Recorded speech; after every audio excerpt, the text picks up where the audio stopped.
Welcome to Hard Degree at Christmas Time. My name's Andrew Sumner.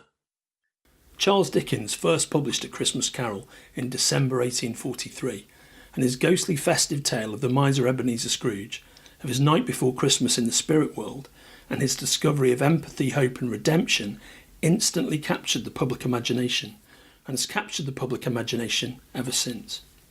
In 1853, Dickens adapted A Christmas Carol for his live speaking tours, which took him all over the UK and the USA. His 90-minute live performances of A Christmas Carol were incredibly popular and enraptured audiences on both sides of the Atlantic for almost 20 years, until Dickens' final performance in March 1870, 3 months before he passed away. That was 150 years ago, and in the intervening century and a half, human society has changed in ways that an English gentleman from the mid-Victorian era could never have envisioned. But in some ways, human society is exactly, almost shockingly, the same. Huge inequalities in wealth and power remain, and there are still huge challenges with public health and with public education, even in the richest democracies of the world. Democracies like my home country, the UK, and my adopted country, the USA. 4 years ago, my old pal William Shanus introduced his own retailer mission of empathy, civic responsibility and community support, and reminded John Kenrick and myself of Dickens' own seasonal message of empathy and civic responsibility. So back then we thought, what better way to underline Bill's mission than to return to the words of Charles Dickens himself, the great believer in human society pulling together. So welcome then, once again, to the Spoilerverse Presents A Hard Degree Christmas Carol, our fourth annual reading of Dickens' live performance of his Yuletide classic, for another year in support of Comic Books for Kids, a wonderful charity founded by Mark Weiss that does amazing work getting comic books into the hands of children in long-term hospital care on both sides of the Atlantic. Please go to their website, cb4k.org. Please check them out, and please do what you can to help. For 2023's production, John and Kenrick and myself are joined in our virtual transatlantic recording studio by this year's incarnation of the Hard Degree Yuletide Players. The one and only author supreme and creator of the multiverse, Michael Moorcock, legendary comic book creator Dave Gibbons, author, actor, Avenger and my fellow Library of the Soul podcaster, Evangeline Lilly, BBC Saturday Kitchen star and wine broadcaster supreme, Olly Smith, Titan Comics Head of PR and Comic Books for Kids UK Director Will O'Mullane, designer, comic book creator and artist of our Hard Degree Christmas Carol cast illustration, Kelly Yates, and two of my oldest pals, the wildly versatile West End theatre star Julie Stark and Britain's greatest comic book editor, the creator of Psycho Grant and David Leach Conquers the Universe, David Leach. From all of us at Hard Degree, at Library of the Soul, and Michael Moorcock's Multiverse, whatever faith you pursue, whatever belief system you adhere to, Happy Kwanzaa, Happy Hanukkah, Merry Christmas and Happy Holidays to each and every one of you.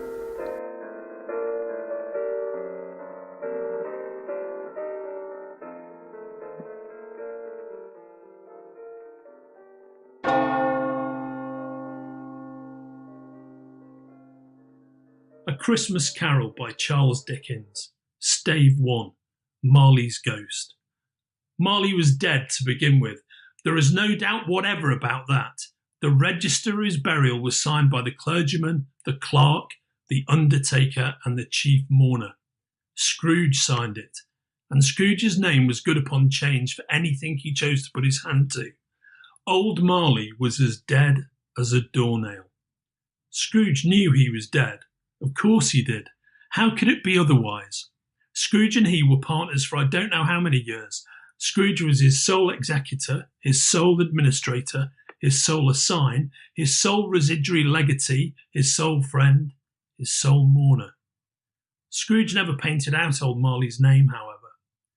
There it yet stood, years afterwards, above the warehouse door, Scrooge and Marley. The firm was known as Scrooge and Marley. Sometimes people new to the business called Scrooge, and sometimes Marley. He answered to both names. It was all the same to him. Oh, but he was a tight-fisted hand at the grindstone, was Scrooge, a squeezing, wrenching, grasping, scraping, clutching, covetous old sinner. External heat and cold had little influence on him. No warmth could warm, no cold could chill him. No wind that blew was bitterer than he. No falling snow was more intent upon its purpose, no pelting rain less open to entreaty. Foul weather didn't know where to have him. The heaviest rain and snow and hail and sleet could boast of the advantage over him in only one respect. They often came down handsomely, and Scrooge never did. Nobody ever stopped him in the street to say, with gladsome looks, "My dear Scrooge, how are you? When will you come to see me?" No beggars implored him to bestow a trifle. No children asked him what it was o'clock.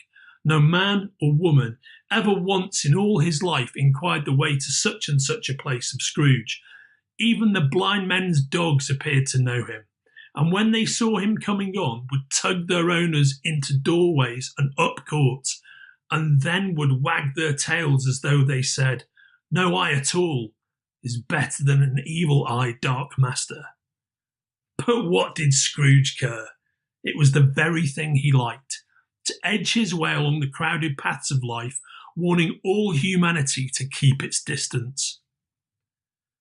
Once upon a time, of all the good days in the year upon a Christmas Eve, old Scrooge sat busy in his counting house. It was cold, bleak, biting, foggy weather, and the city clocks had only just gone 3, but it was quite dark already. The door of Scrooge's counting house was open, that he might keep his eye upon his clerk, Bob Cratchit, who, in a dismal little cell beyond, a sort of tank, was copying letters. Scrooge had a very small fire, but the clerk's fire was so very much smaller that it looked like one coal. But he couldn't replenish it, for Scrooge kept the coal box in his own room, and so surely as the clerk came in with the shovel, the master predicted that it would be necessary for them to part. Wherefore the clerk put on his white comforter and tried to warm himself at the candle, in which effort, not being a man of a strong imagination, he failed. "A Merry Christmas, Uncle! God save you!" cried a cheerful voice. It was the voice of Scrooge's nephew, who came upon him so quickly that this was the first intimation Scrooge had of his approach. "Bah!" said Scrooge. "Humbug." "Christmas a humbug, Uncle? You don't mean that, I'm sure." "I do. Out upon Merry Christmas. What's Christmas time to you but a time for paying bills without money? A time for finding yourself a year older and not an hour richer? A time for balancing your books and having every item in 'em through a round dozen of months presented dead against you? If I had my will, every idiot who goes about with Merry Christmas on his lips should be boiled with his own pudding and buried with a stake of holly through his heart. He should." "Oh, Uncle!" "Nephew, keep Christmas in your own way and let me keep it in mine." "Keep it? But you don't keep it." "Let me leave it alone then. Much good may it do you. Much good has it ever done you."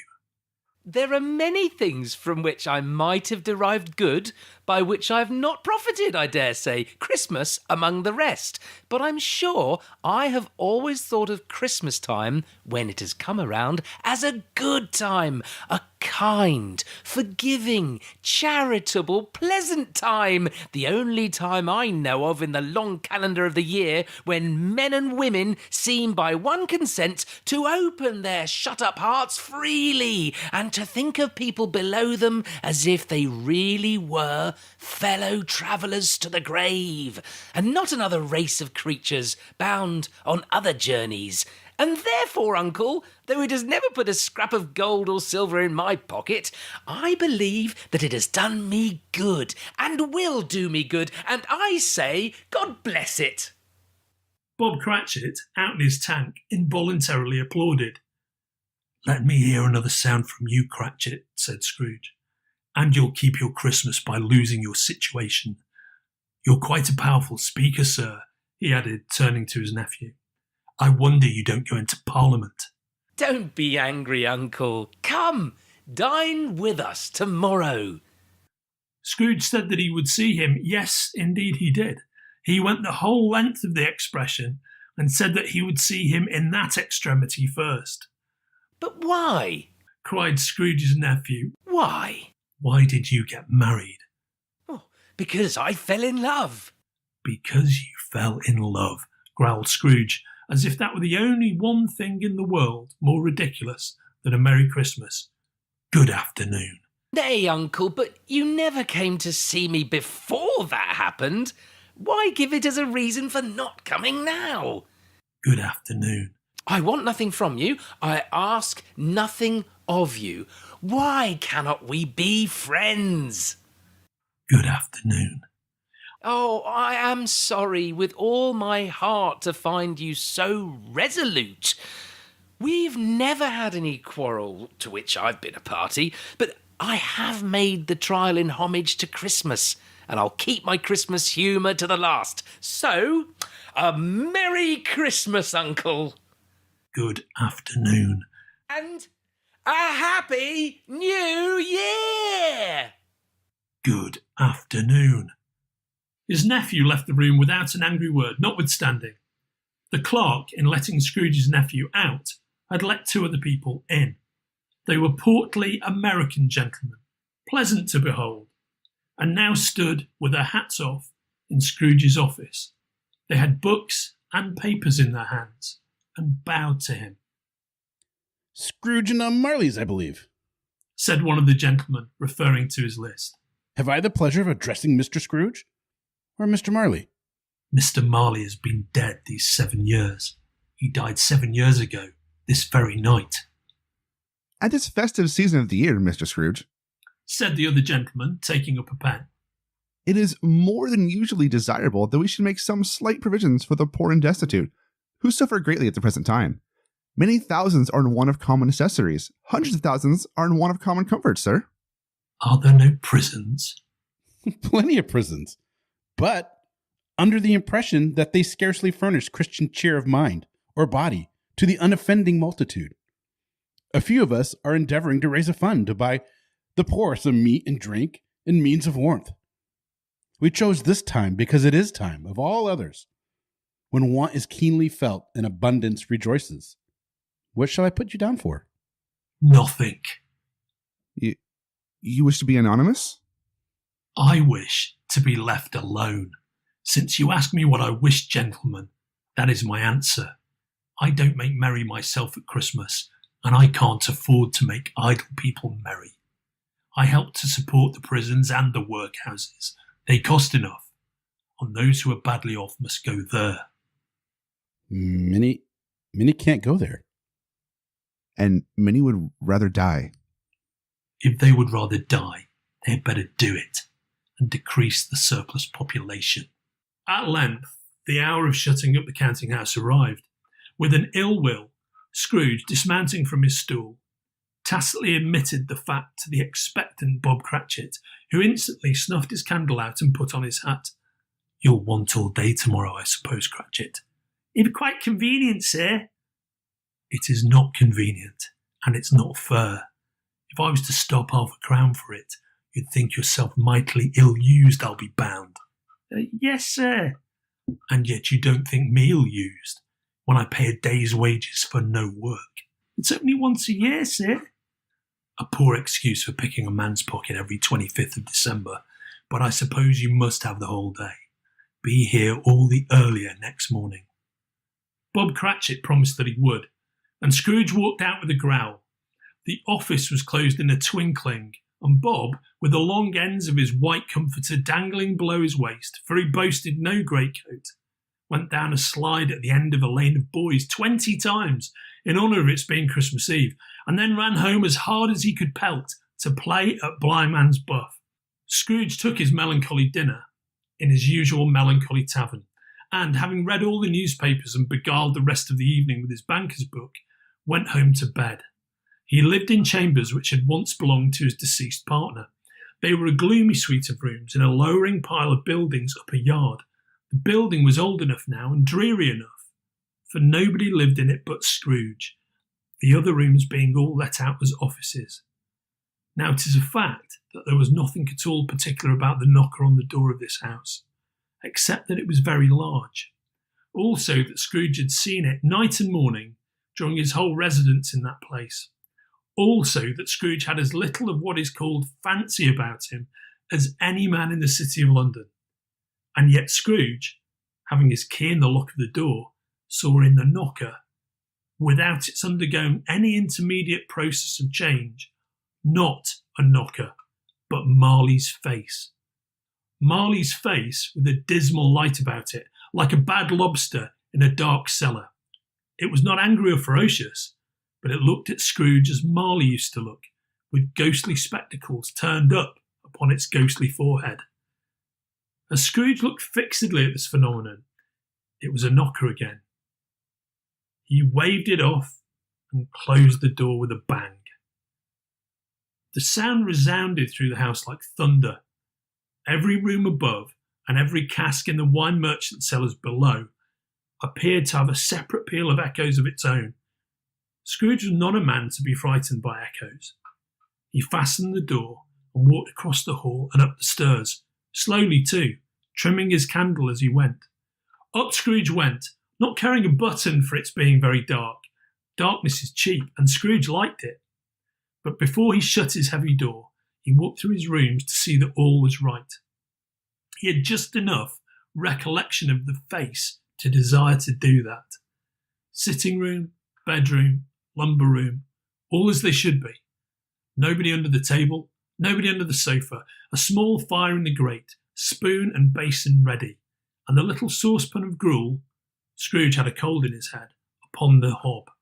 Nobody under the bed, nobody in the closet, nobody in his dressing gown, which was hanging up in a suspicious attitude against the wall. Lumber room, as usual. Old fireguard, old shoes, 2 fish baskets, washing stand on 3 legs, and a poker. Quite satisfied, he closed his door and locked himself in, double locked himself in, which was not his custom. Thus secured against surprise, he took off his cravat, put on his dressing gown and slippers and his nightcap, and sat down before the very low fire to take his gruel.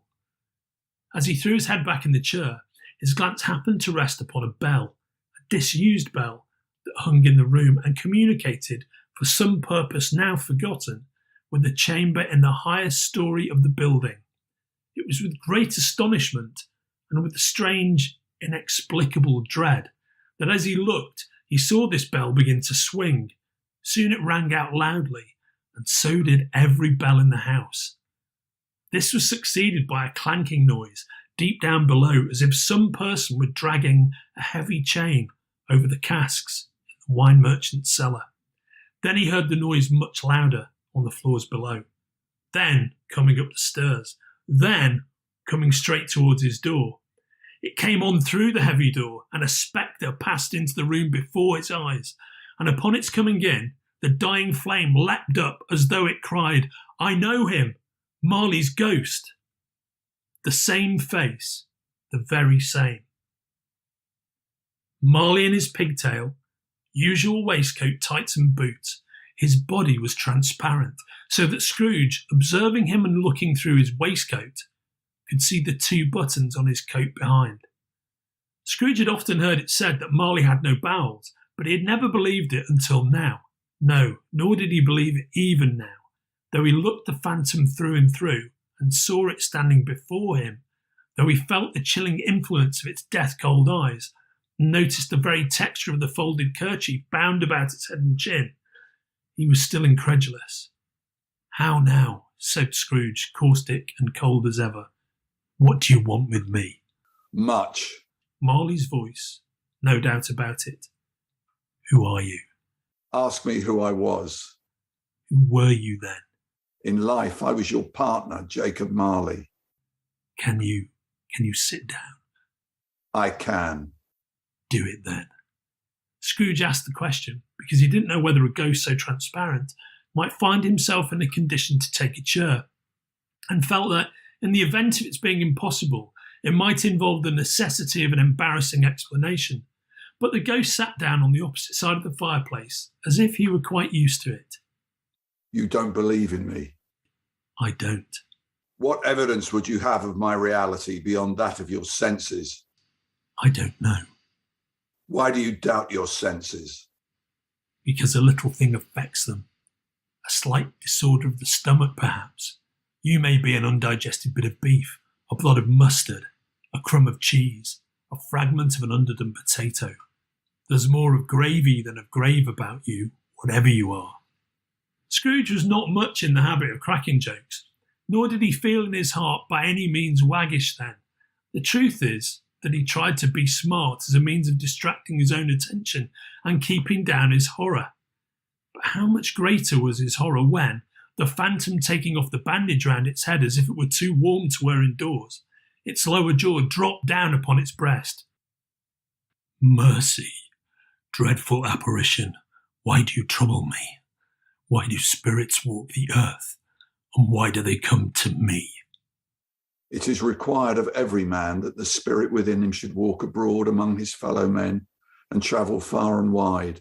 And if that spirit goes not forth in life, it is condemned to do so after death. I cannot tell you all I would. A very little more is permitted to me. I cannot rest. I cannot stay. I cannot linger anywhere. My spirit never walked beyond our counting house. Mark me. In life, my spirit never roved beyond the narrow limits of our money-changing hole, and weary journeys lie before me. 7 years dead, and travelling all the time. You travel fast. On the wings of the wind. You might have got over a great quantity of ground in 7 years.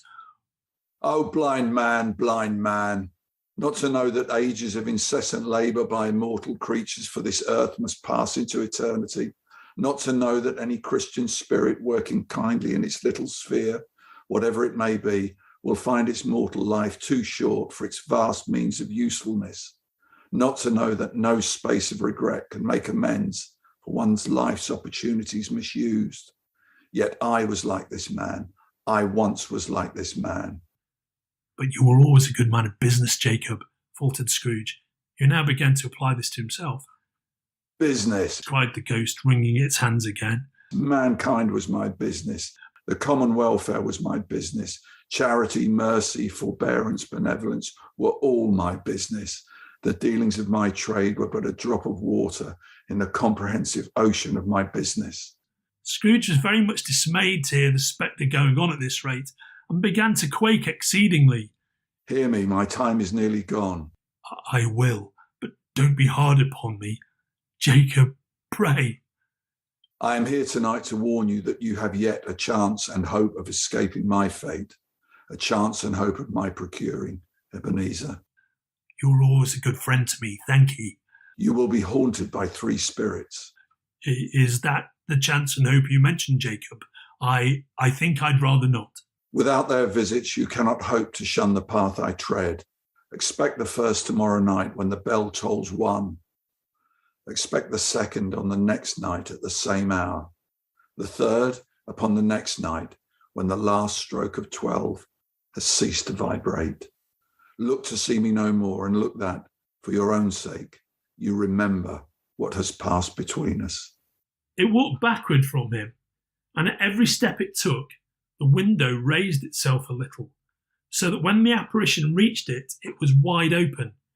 Scrooge closed the window and examined the door by which the ghost had entered. It was double locked, as he had locked it with his own hands, and the bolts were undisturbed. Scrooge tried to say humbug, but stopped at the first syllable, and being, from the emotion he had undergone, or the fatigues of the day, or his glimpse of the invisible world, or the dull conversation of the ghost, or the lateness of the hour, much in need of repose, he went straight to bed, without undressing, and fell asleep on the instant.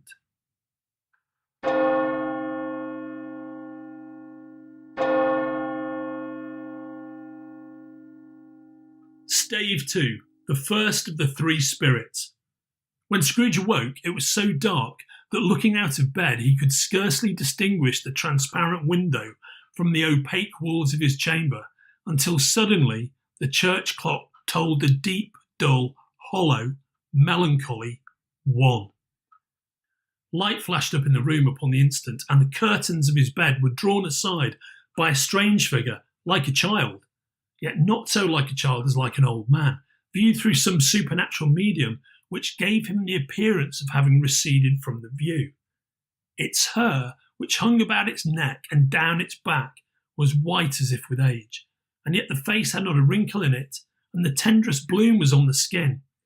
It held a branch of fresh green holly in its hand, and in singular contradiction of that wintry emblem, had its dress trimmed with summer flowers. But the strangest thing about it was, that from the crown of its head there sprung a bright, clear jet of light, by which all this was visible, and which was doubtless the occasion of its using, in its duller moments, a great extinguisher for a cap, which it now held under its arm. "Are you the spirit, sir, whose coming was foretold to me?" I am. "Who and what are you?" I am the ghost of Christmas past. "Long past." Know your past. The things that you will see with me are shadows of the things that have been. They will have no consciousness of us. Scrooge then made bold to inquire what business brought him there. Your welfare. Rise and walk with me. It would have been in vain for Scrooge to plead that the weather and the hour were not adapted to pedestrian purposes, that bed was warm, and the thermometer a long way below freezing, that he was clad but lightly in his slippers, dressing gown, and nightcap, and that he had a cold upon him at that time. The grasp, though gentle as a woman's hand, was not to be resisted. He rose, but finding that the spirit made towards the window, clasped its robe in supplication. "I am a mortal, and liable to fall." Bear but a touch of my hand there, said the spirit, laying it upon his heart, and you shall be upheld in more than this. As the words were spoken, they passed through the wall and stood in the busy thoroughfares of a city. It was made plain enough by the dressing of the shops that here, too, it was Christmas time. The ghost stopped at a certain warehouse door and asked Scrooge if he knew it. "Know it? I was apprenticed here." They went in. At the sight of an old gentleman in a Welsh wig, sitting behind such a high desk that if he had been 2 inches taller, he must have knocked his head against the ceiling, Scrooge cried in great excitement, "Why, it's old Fezziwig, bless his heart! It's Fezziwig alive again!" Old Fezziwig laid down his pen and looked up at the clock, which pointed to the hour of 7. He rubbed his hands, adjusted his capacious waistcoat, laughed all over himself from his shoes to his organ of benevolence, and called out in a comfortable, oily, rich, fat, jovial voice, "Yo-ho there, Ebenezer! Dick!" A living and moving picture of Scrooge's former self, a young man, came briskly in, accompanied by his fellow prentice. "Dick Wilkins, to be sure," said Scrooge to the ghost. "My old fellow prentice, bless me. Yes, there he is. He was very much attached to me, was Dick. Poor Dick. Dear, dear." "Yo-ho, my boys!" said Fezziwig. "No more work tonight. Christmas Eve, Dick. Christmas, Ebenezer. Let's have the shutters up before a man can say Jack Robinson. Clear away, my lads, and let's have lots of room here." Clear away? There was nothing they wouldn't have cleared away, or couldn't have cleared away with old Fezziwig looking on. It was done in a minute. Every movable was packed off, as if it were dismissed from public life forevermore. The floor was swept and watered, the lamps were trimmed, fuel was heaped upon the fire, and the warehouse was a snug and warm and dry and bright a ballroom as you would desire to see upon a winter's night. In came a fiddler with a music book and went to the lofty desk and made an orchestra of it. In came Mrs. Fezziwig, one vast, substantial smile. In came the 3 Miss Fezziwigs, beaming and lovable. In came the 6 young followers whose hearts they broke. In came all the young men and women employed in the business. In came the housemaid with her cousin the baker. In came the cook with her brother's particular friend, the milkman. In they all came one after another, some shyly, some boldly, some gracefully, some awkwardly, some pushing, some pulling. In they all came, anyhow and everyhow. Away they all went, hands half round and back again the other way, down the middle and up again, round and round in various stages of affectionate grouping. Old top couple always turning up in the wrong place, new top couple starting off again as soon as they got there, all top couples at last, and not a bottom one to help them. When this result was brought about, old Fezziwig, clapping his hands to stop the dance, cried out, "Well done!" and the fiddler plunged his hot face into a pot of porter especially provided for that purpose. There were more dances, and there were forfeits, and more dances, and there was cake, and there was negus, and there was a great piece of cold roast, and there was a great piece of cold boiled, and there were mince pies, and plenty of beer. But the great effect of the evening came after the roast and boiled, when the fiddler struck up Sir Roger de Coverley. Then old Fezziwig stood out to dance with Mrs. Fezziwig, top couple too, with a good stiff piece of work cut out for them, 3 or 4 and 20 pair of partners, people who are not to be trifled with, people who would dance. But if they had been twice as many, 4 times, old Fezziwig would have been a match for them, and so would Mrs. Fezziwig. As to her, she was worthy to be his partner in every sense of the term. A positive light appeared to issue from Fezziwig's calves.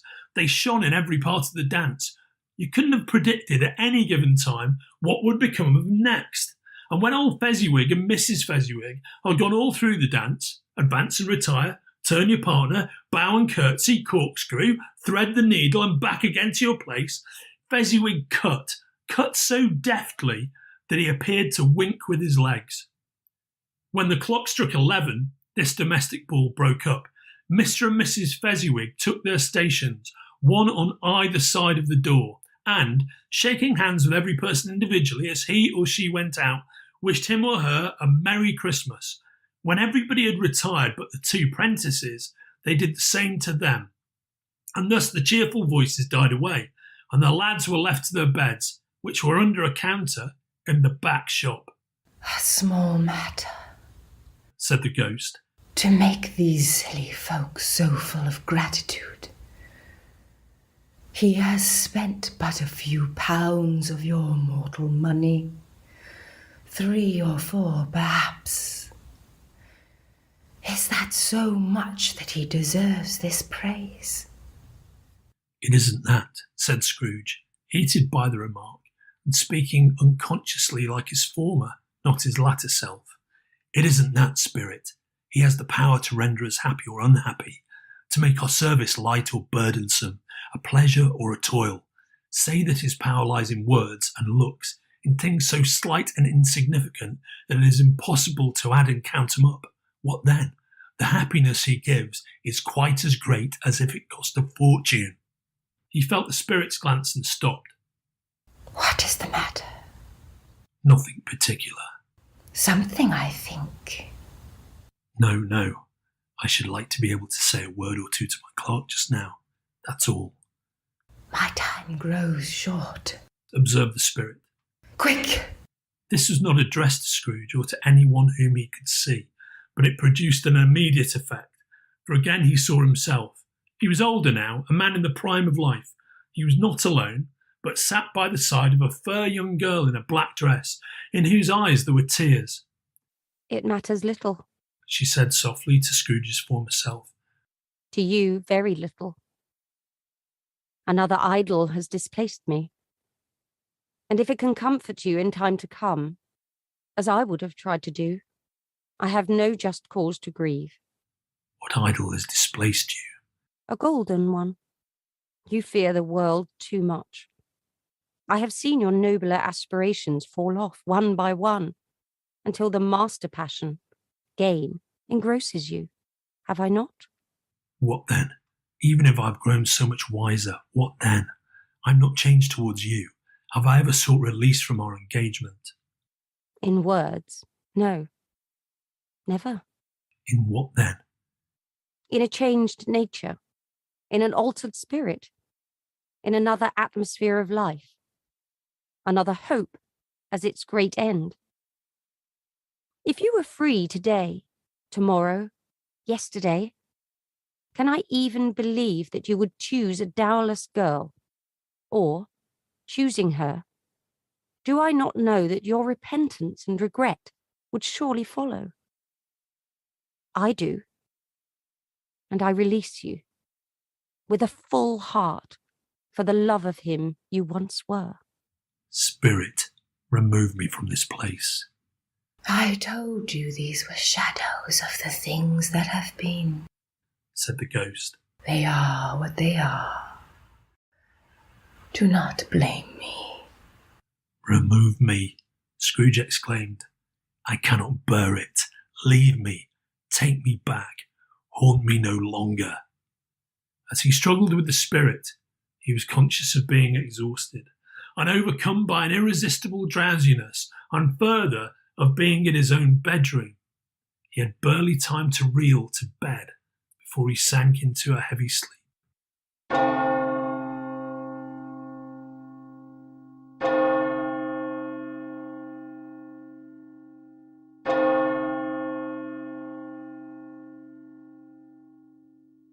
Stave 3, the second of the three spirits.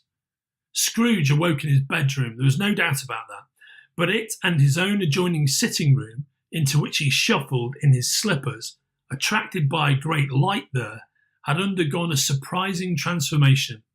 The walls and ceiling were so hung with living green that it looked a perfect grove.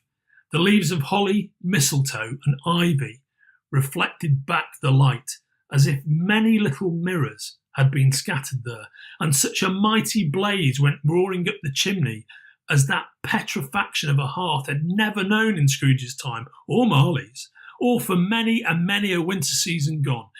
Heaped upon the floor to form a kind of throne were turkeys, geese, game, brawn, great joints of meat, suckling pigs, long wreaths of sausages, mince pies, plum puddings, barrels of oysters, red-hot chestnuts, cherry-cheeked apples, juicy oranges, luscious pears, immense 12th cakes and great bowls of punch.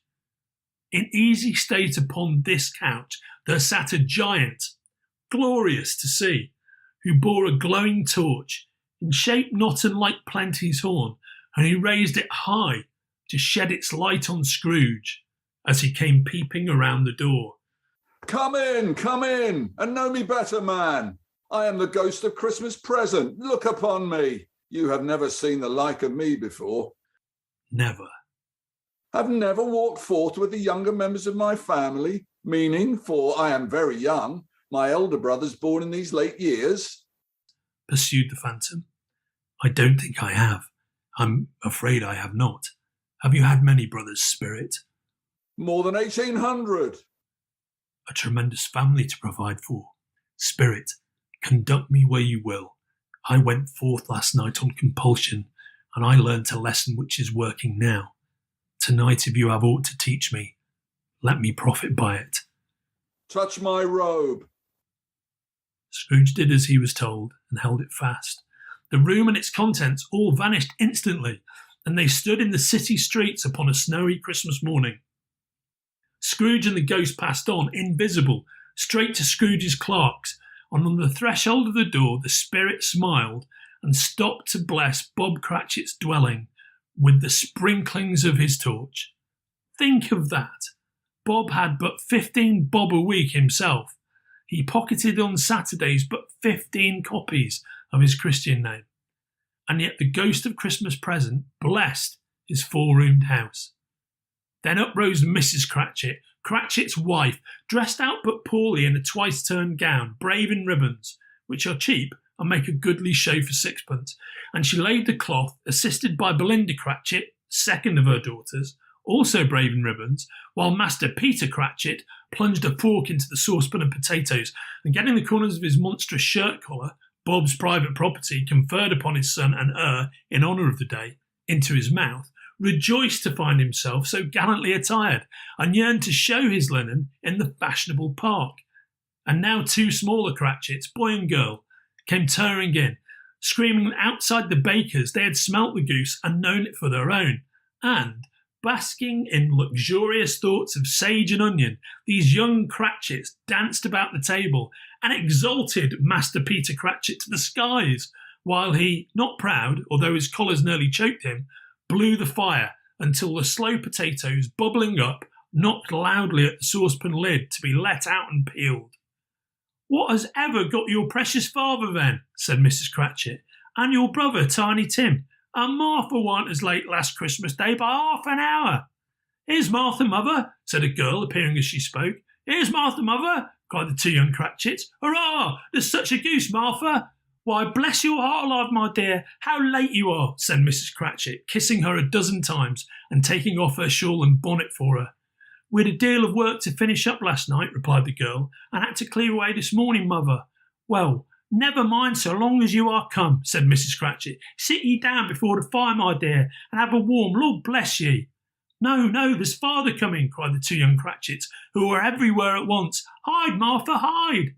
So Martha hid herself, and in came little Bob, the father, with at least 3 feet of comforter, exclusive of the fringe, hanging down before him, and his threadbare clothes darned up and brushed to look seasonable, and Tiny Tim upon his shoulder. Alas for Tiny Tim, he bore a little crutch, and had his limbs supported by an iron frame. "Why, where's our Martha?" cried Bob Cratchit, looking round.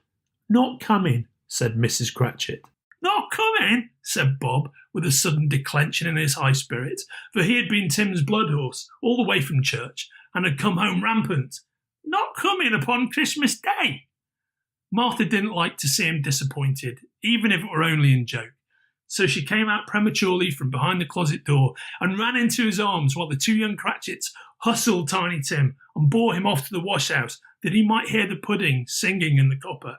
"And how did little Tim behave?" said Mrs. Cratchit when she had rallied Bob on his credulity, and Bob had hugged his daughter to his heart's content. "As good as gold," said Bob, "and better. Somehow he gets thoughtful, sitting by himself so much, and he thinks the strangest things you ever heard. He told me, coming home, that he hoped that the people saw him in the church because he was a cripple, and it might be pleasant to them to remember, upon Christmas Day, he made lame beggars walk and blind men see." Bob's voice was tremulous when he told them this, and trembled more when he said that Tiny Tim was growing strong and hearty. His active little crutch was heard upon the floor, and back came Tiny Tim before another word was spoken, escorted by his brother and sister to his stool beside the fire, and while Bob, turning up his cuffs, as if, poor fellow, they were capable of being made more shabby, compounded some hot mixture in a jug with gin and lemons, and stirred it round and round and put it on the hob to simmer, Master Peter and the two ubiquitous young Cratchits went to fetch the goose, with which they soon returned in high procession. Mrs. Cratchit made the gravy ready beforehand in a little saucepan, hissing hot. Master Peter mashed the potatoes with incredible vigour. Miss Belinda sweetened up the apple sauce. Martha dusted the hot plates. Bob took Tiny Tim beside him in a tiny corner at the table. The two young Cratchits set chairs for everybody, not forgetting themselves, and mounting guard upon their posts, crammed spoons into their mouths, lest they should shriek for goose before their turn came to be helped. At last the dishes were set on, and grace was said. It was succeeded by a breathless pause, as Mrs. Cratchit, looking slowly all along the carving knife, prepared to plunge it in the breast. But when she did, and when the long-expected gush of stuffing issued forth, one murmur of delight arose all round the board, and even Tiny Tim, excited by the two young Cratchits, beat on the table with the handle of his knife and feebly cried, "Hurrah!" There never was such a goose. Bob said he didn't believe there ever was such a goose cooked. Its tenderness and flavour, size and cheapness were the themes of universal admiration. Eked out by apple sauce and mashed potatoes, it was a sufficient dinner for the whole family. Indeed, as Mrs. Cratchit said with great delight, surveying one small atom of a bone upon the dish, they hadn't ate it all at last. Yet everyone had had enough, and the youngest Cratchits in particular were steeped in sage and onion to the eyebrows. But now, the plates being changed by Miss Belinda, Mrs. Cratchit left the room alone, too nervous to bear witnesses to take the pudding up and bring it in. Suppose it should not be done enough. Suppose it should break in turning out. Suppose somebody should have got over the wall of the backyard and stolen it while they were merry with the goose, a supposition at which the two young Cratchits became livid. All sorts of horrors were supposed. Hallo! A great deal of steam. The pudding was out of the copper. A smell like a washing day. That was the cloth. A smell like an eating house and a pastry cook's next door to each other, with the laundresses next door to that. That was the pudding. In half a minute, Mrs. Cratchit entered, flushed but smiling proudly, with the pudding like a speckled cannonball, so hard and firm, blazing in half a quartern of ignited brandy, and bedight with Christmas holly stuck into the top. Oh, a wonderful pudding! Bob Cratchit said, and calmly too, that he regarded it as the greatest success achieved by Mrs. Cratchit since their marriage. Mrs. Cratchit said that now the weight was off her mind, she would confess she had had her doubts about the quantity of flour. Everybody had something to say about it, but nobody said or thought it was at all a small pudding for a large family. Any Cratchit would have blushed to hint at such a thing. At last the dinner was all done. The cloth was cleared, the hearth swept, and the fire made up. The compound in the jug being tasted and considered perfect, apples and oranges were put upon the table, and a shovelful of chestnuts on the fire. Then all the Cratchit family drew round the hearth in what Bob Cratchit called a circle, and at Bob Cratchit's elbow stood the family display of glass, 2 tumblers, and a custard cup without a handle. These held the hot stuff from the jug, however, as well as golden goblets would have done, and Bob served it out with beaming looks, while the chestnuts on the fire sputtered and crackled noisily. Then Bob proposed, "A Merry Christmas to us all, me dears. God bless us," which all the family re-echoed. God bless us, everyone, said Tiny Tim, the last of all. He sat very close to his father's side, upon his little stool. Bob held his withered little hand in his, as if he loved the child and wished to keep him by his side, and dreaded that he might be taken from him. Scrooge raised his head speedily on hearing his own name. "Mr. Scrooge," said Bob. "I'll give you Mr. Scrooge, the founder of the feast." "The founder of the feast, indeed," cried Mrs. Cratchit, reddening. "I wish I had him here. I'll give him a piece of my mind to feast upon, and I hope he'd have a good appetite for it." "Me dear," said Bob, "the children, Christmas Day." "It should be Christmas Day, I'm sure," said she, "on which one drinks the health of such an odious, stingy, odd, unfeeling man as Mr. Scrooge. You know he is, Robert. Nobody knows it better than you do, poor fellow." "Me dear," was Bob's mild answer, "Christmas Day." "I'll drink his health for your sake and the day's," said Mrs. Cratchit. "Not for his. Long life to him, a Merry Christmas and a Happy New Year. He'll be very merry and very happy, I have no doubt."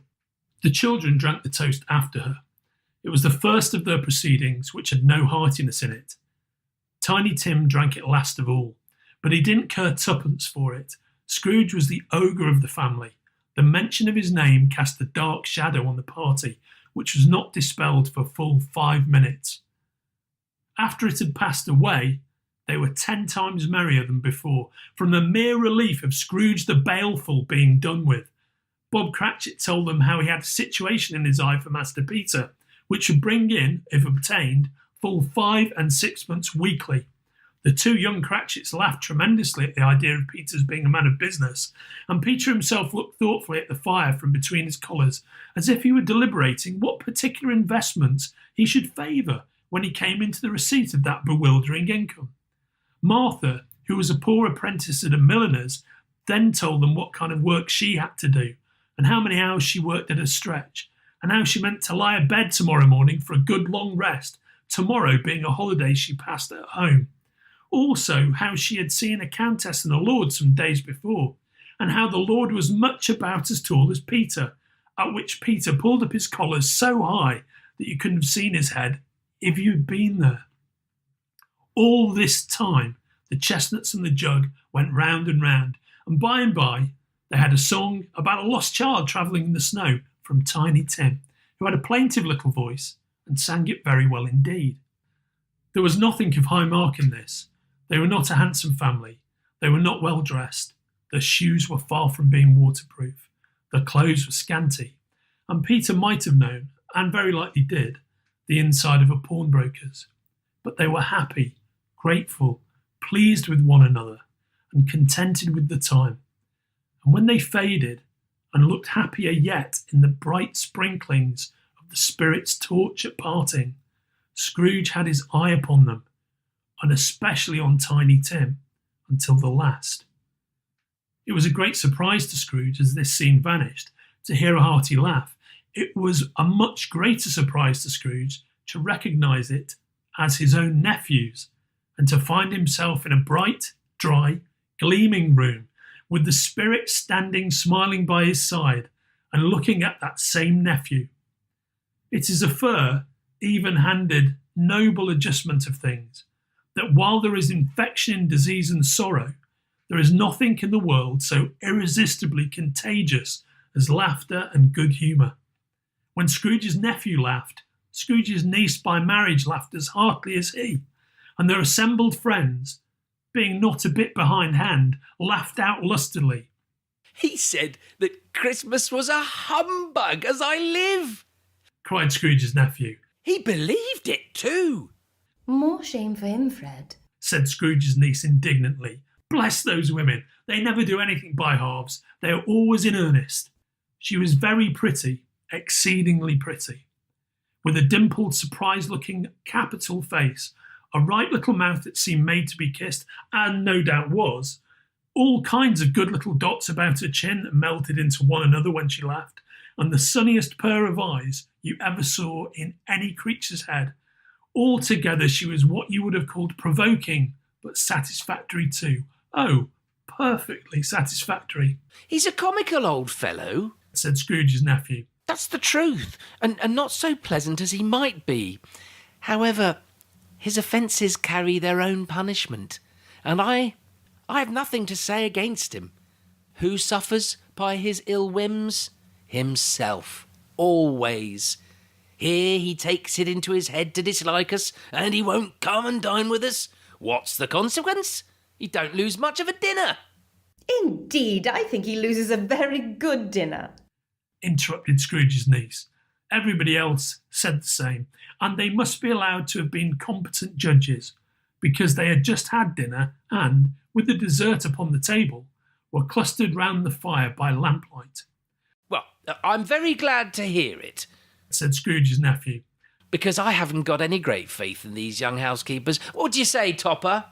Topper clearly had his eye on one of Scrooge's niece's sisters, for he answered that a bachelor was a wretched outcast who had no right to express an opinion on the subject, whereat Scrooge's niece's sister, the plump one with the lace tucker, not the one with the roses, blushed. After tea they had some music, for they were a musical family and knew what they were about. When they sung a glee or catch, I can assure you, especially Topper, who could growl away in the bass like a good one and never swell the large veins in his forehead or get red in the face over it. But they didn't devote the whole evening to music. After a while, they played at forfeits, for it is good to be children sometimes, and never better than at Christmas, when its mighty founder was a child himself. There was first a game at Blind Man's Buff, though, and I no more believe Topper was really blinded than I believe he had eyes in his boot, because the way in which he went after that plump sister in the lace tucker was an outrage on the credulity of human nature, knocking down the fire irons, tumbling over the chairs, bumping up against the piano, smothering himself among the curtains. Wherever she went, there went he. He always knew where the plump sister was. He wouldn't catch anybody else. If you had fallen up against him, as some of them did, and stood there, he would have made a feint of endeavouring to seize you, which would have been a reply to affront to your understanding, and would instantly have sidled off in the direction of the plump sister. Here is a new game, said Scrooge. 1/2 hour, Spirit, only one. It was a game called Yes and No, where Scrooge's nephew had to think of something, and the rest must find out what. He only answering to the questions yes or no, as the case was. The fire of questioning to which he was exposed elicited from him that he was thinking of an animal, a live animal, rather a disagreeable animal, a savage animal, an animal that growled and grunted sometimes, and talked sometimes, and lived in London, and walked about the streets, and wasn't made a show of, and wasn't led by anybody, and didn't live in a menagerie, and was never killed in a market, and was not a horse, or an ass, or a cow, or a bull, or a tiger, or a dog, or a pig, or a cat, or a burr. At every new question put to him, his nephew burst into a fresh roar of laughter and was so inexpressibly tickled that he was obliged to get up off the sofa and stamp. At last, the plump sister cried out, I have found it out! I know what it is, Fred! I know what it is! Oh, what is it? cried Fred. It's your Uncle Scrooge! Which it certainly was. Admiration was the sentiment, though some objected that the reply to "Is it a burr?" ought to have been yes. Uncle Scrooge had imperceptibly become so gay and light of heart that he would have drank to the unconscious company in an inaudible speech, but the whole scene passed off in the breath of the last words spoken by his nephew, and he and the spirit were again upon their travels. Much they saw, and far they went, and many homes they visited, but always with a happy end. The spirit stood beside sick beds, and they were cheerful, on foreign lands, and they were close at home, by struggling men, and they were patient in their greater hope, by poverty, and it was rich, in almshouse, hospital, and jail, in misery's every refuge, where vain man in his little brief authority had not made fast the door and barred the spirit out, he left his blessing and taught Scrooge his precepts. Suddenly, as they stood together in an open place, the bell struck 12. Scrooge looked about him for the ghost and saw it no more. As the last stroke ceased to vibrate, he remembered the prediction of old Jacob Marley, and lifting up his eyes, beheld a solemn phantom, draped and hooded, coming like a mist along the ground towards him.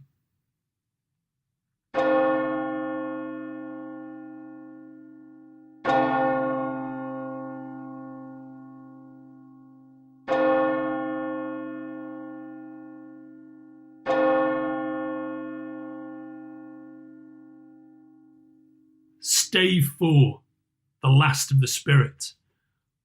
The phantom slowly, gravely, silently approached. When it came near him, Scrooge bent down upon his knee, for in the earth through which this spirit moved, it seemed to scatter gloom and mystery.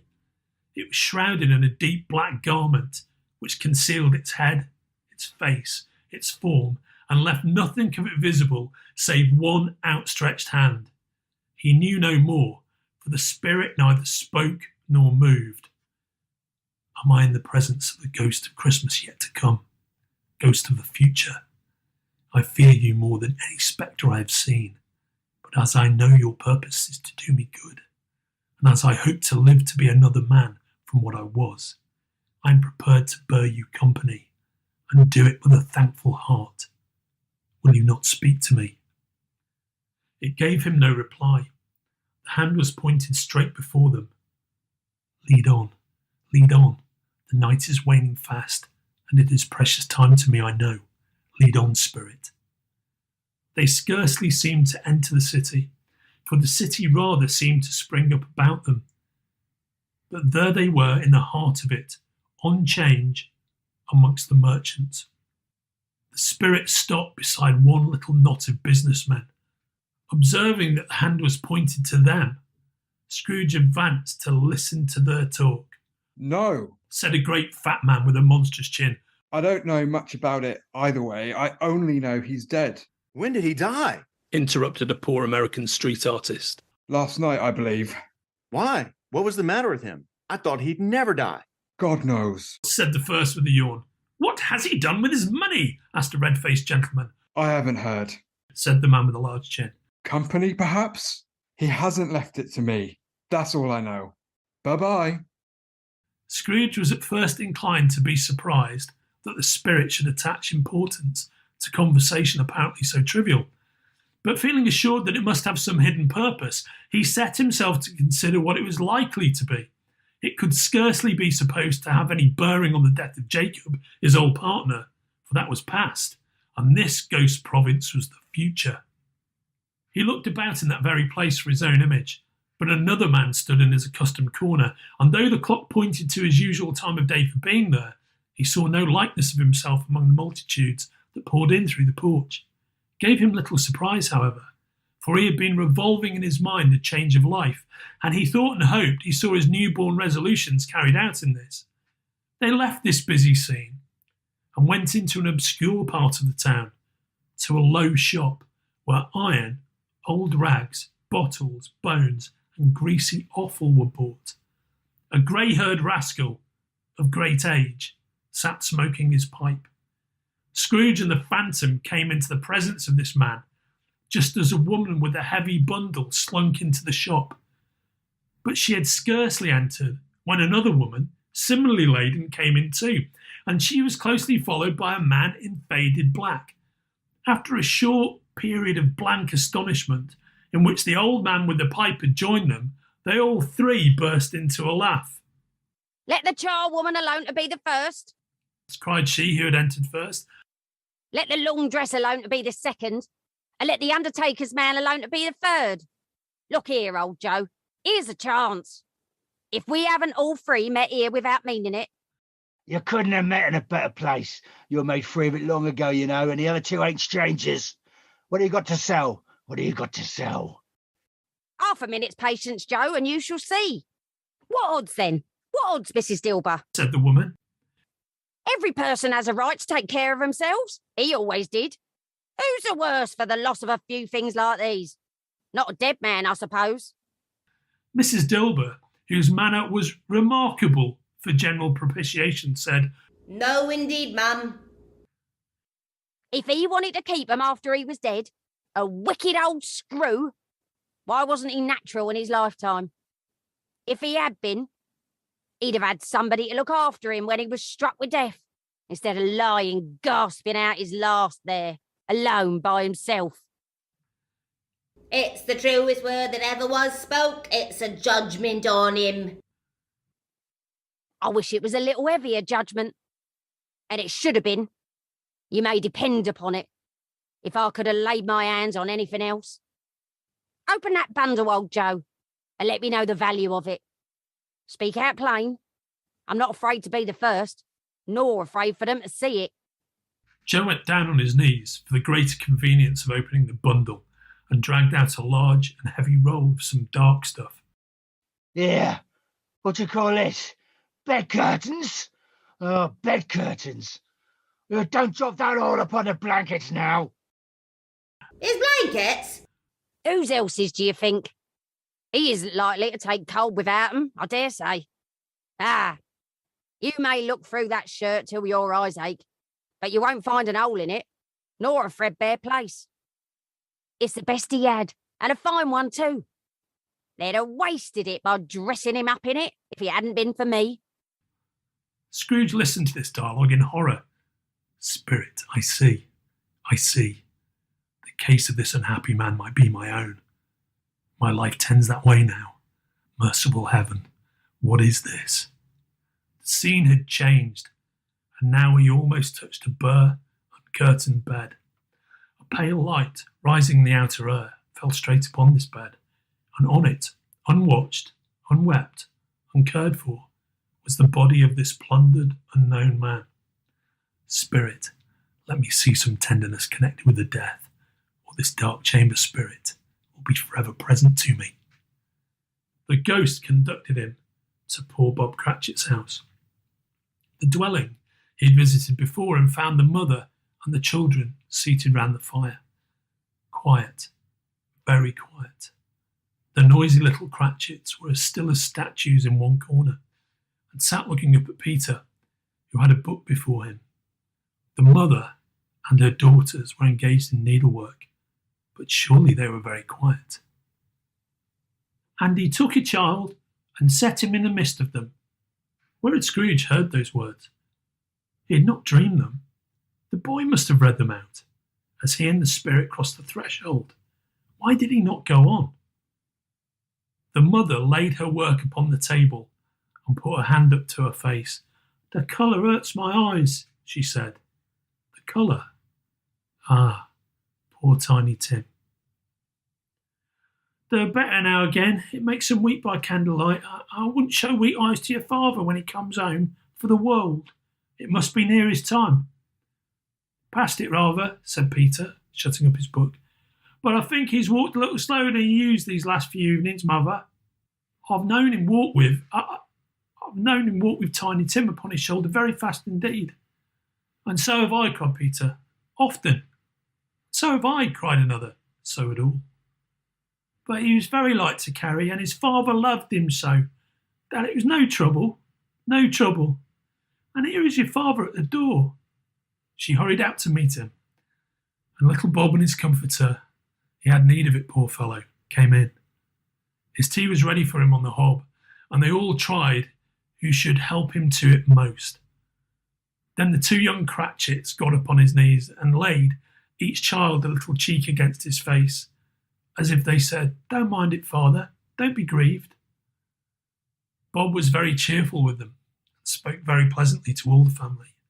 He looked at the work upon the table and praised the industry and speed of Mrs. Cratchit and the girls. They would be done long before Sunday, he said. "Sunday? You went today then, Robert?" "Yes, me dear," returned Bob. "I wish you could have gone. Would have done you good to see how green a place it is. But you'll see it often. I promised him that I would walk there on a Sunday. My little child, my little child." He broke down all at once. He couldn't help it. If he could have helped it, he and his child would have been farther apart, perhaps, than they were. "Spectre," said Scrooge. "Something informs me that our parting moment is at hand. I know it, but I know not how. Tell me what man that was, with the covered face, whom we saw lying dead." The ghost of Christmas yet to come conveyed him to a dismal, wretched, ruinous churchyard. The spirit stood among the graves and pointed down to one. "Before I draw nearer to that stone to which you point, answer me one question. Are these the shadow of the things that will be, or are they shadows of the things that may be only?" Still the ghost pointed downward to the grave by which it stood. Men's courses will foreshadow certain ends to which, if persevered in, they must lead. But if the courses be departed from, the ends will change. Say it is thus, what you show me. The spirit was as movable as ever. Scrooge crept towards it, trembling as he went, and following the finger read upon the stone of the neglected grave his own name, Ebenezer Scrooge. Am I that man who lay upon the bed? No, spirit, oh no, no, spirit, hear me. I am not the man I was. I will not be the man I must have been but for this intercourse. Why show me this, if I am past all hope? Assure me that I may yet change these shadows you have shown me by an altered life. For the first time, the kind hand faltered. I will honour Christmas in my heart and try to keep it all the year. I will live in the past, the present, and the future. The spirits of all three shall strive within me. I will not shut out the lessons that they teach. Oh, tell me I may sponge away the writing on this stone. Holding up his hands in one last prayer to have his fate reversed, he saw an alteration in the phantom's hood and dress. It shrunk, collapsed, and dwindled down into a bedpost. Yes, and the bedpost was his own. The bed was his own. The room was his own. Best and happiest of all, the time before him was his own, to make amends in. He was checked in his transports by the churches ringing out the lustiest peals he had ever heard. Running to the window, he opened it and put out his head. No fog, no mist, no night. Clear, bright, stirring, golden day. What's today? Cried Scrooge, calling downward to a boy in Sunday clothes, who perhaps had loitered in to look about him. Eh? What's today, my fine fellow? Today? Why? Christmas Day! It's Christmas Day. I haven't missed it. Hello, my fine fellow. Hello.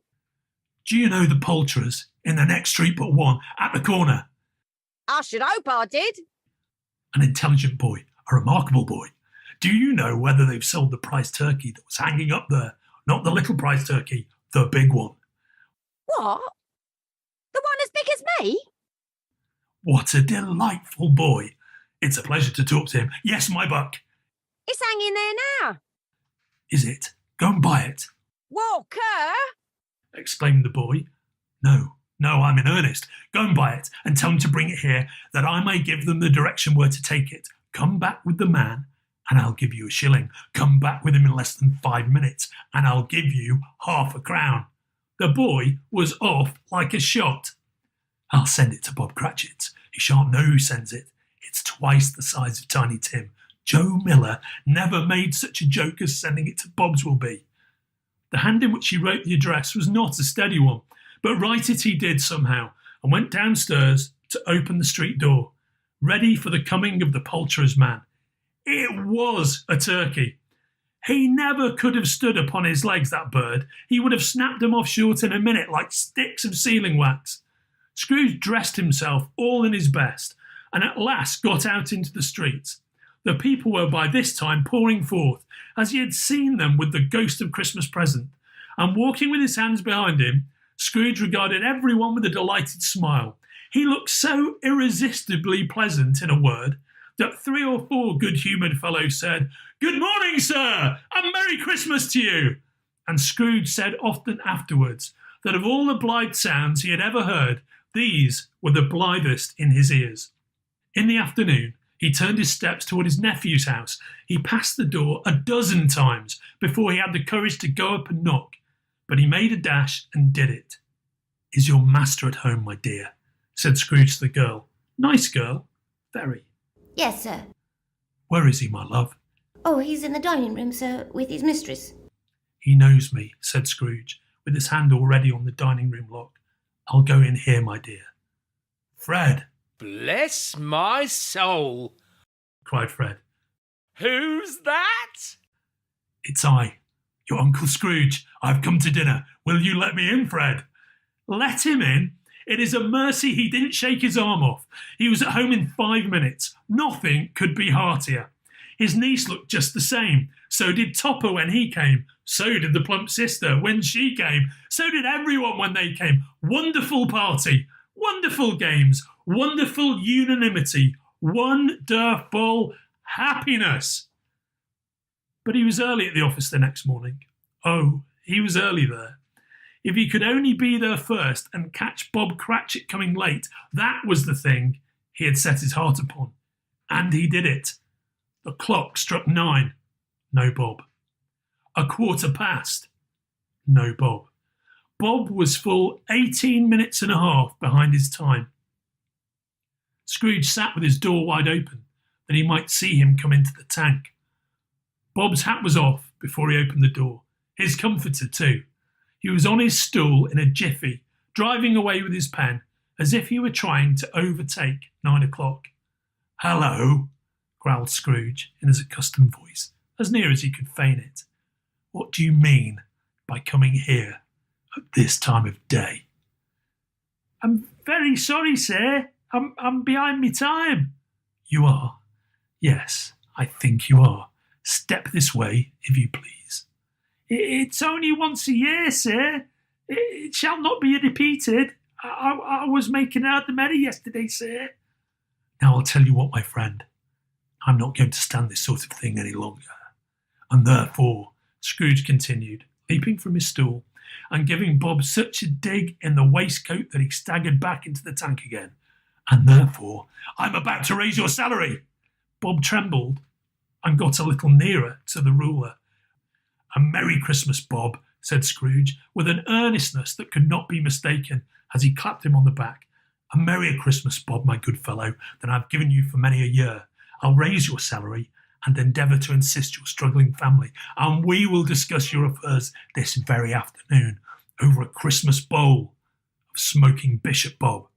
Make up the fires and buy a second coal scuttle before you dot another I, Bob Cratchit. Scrooge was better than his word. He did it all and infinitely more. And to Tiny Tim, who did not die, he was a second father. He became as good a friend, as good a master, and as good a man as the good old city knew, or any other good old city, town, or borough in the good old world. Some people laughed to see the alteration in him, but his own heart laughed, and that was quite enough for him. Scrooge had no further intercourse with spirits, but lived in that respect upon the total abstinence principle ever afterwards. And it was always said of him that he knew how to keep Christmas well if any man alive possessed the knowledge. May that be truly said of us, and all of us. And so, as Tiny Tim observed, God bless us, every one.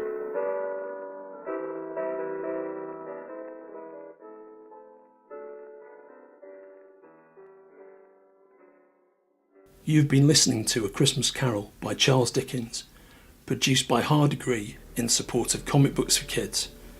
This reading was edited by Kenrick Regan and produced by Kenrick, John Horsley and myself. The two portly American gentlemen were played by John Horsley and Kenrick Regan. The Ghost of Christmas Past and other characters were played by Evangeline Lilly. Jacob Marley and the Ghost of Christmas Present were played by Dave Gibbons. Olly Smith played Scrooge's nephew Fred. David Leach played Old Joe. Willow Mullane played the great fat man with a monstrous chin. Kelly Yates played the poor American street artist. Julie Stark played a variety of characters, including Scrooge's lost love Belle. And Michael Moorcock, of course, played Old Fezziwig. I narrated and played Bob Cratchit and Scrooge. My name is Andrew Sumner. Please check out Comic Books for Kids at cb4k.org. Please support your local comic book shop and please have a very happy holiday. Peace on earth and goodwill to all.